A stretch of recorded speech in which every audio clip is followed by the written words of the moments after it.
Hakkame täna siis wrappi tegema. Paneme kana pliile grillima. Seejärel paneme pliile tortilla. Tortilla peale paneme tšilli.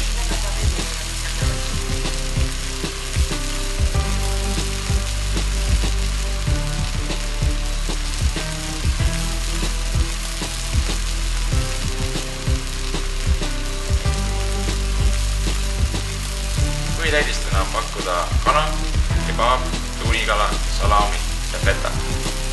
Ja lisaks on meil rikkalik joogivalik.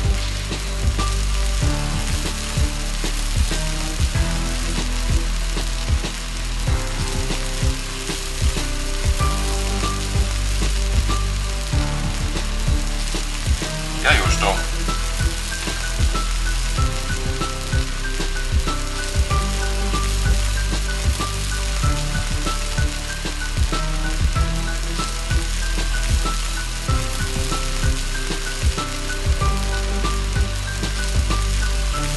Lisame salati,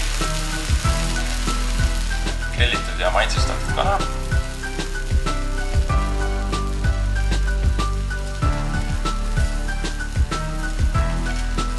juurde paneme šampignone, paprikat,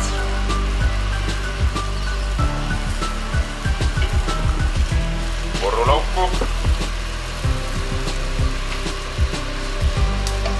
ja ananassi.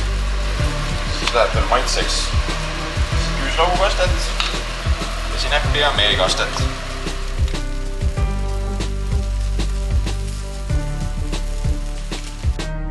Keerame wrappi kokku ja valmis ta ongi. Head isu!